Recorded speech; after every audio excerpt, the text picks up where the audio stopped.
Wah, seronoknya sambutan Raya tahun ni. Semua orang pakai baju cantik. Betul lah, pagi kita ambil gambar ramai-ramai. Okey, jom ambil gambar. Jangan ajak Amin lah.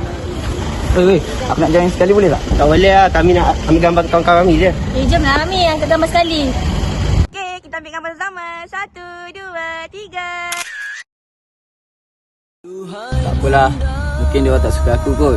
Kalau mak ayah aku ada, mesti dia orang suka tengok aku pakai baju raya macam ni.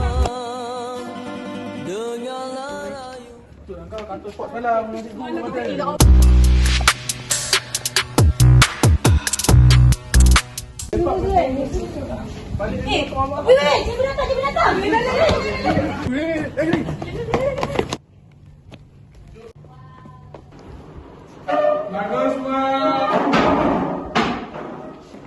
Assalamualaikum cikgu. Assalamualaikum cikgu. Salam duduk. Amin tak datang ke hari ni?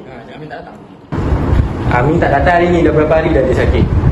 Ha, Ami sakit. Sakit apa cikgu? Dia kesal tolong awak, takkan awak tak tahu. Alamak, lupa bawa pen dah pula. Cikgu dah bagi latihan. Ambil lah. Aku ada yang lain. Terima kasih.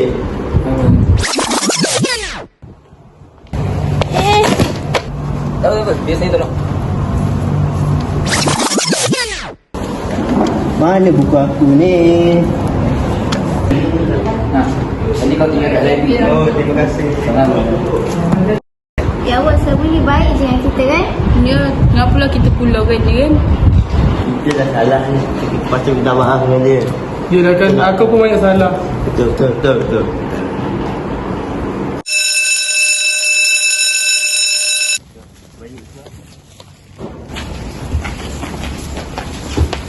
Assalamualaikum, Amin.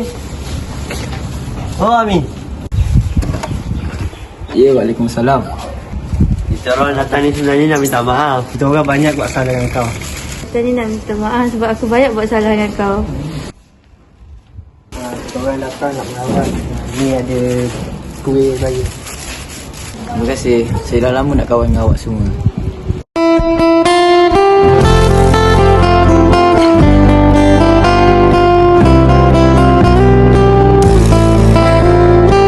Ingatlah kawan-kawan, Hari Raya bukanlah hanya baju yang cantik bergambar bersama. Hari Raya adalah tentang kasih sayang, memaafkan dan tidak meminggirkan sesiapa.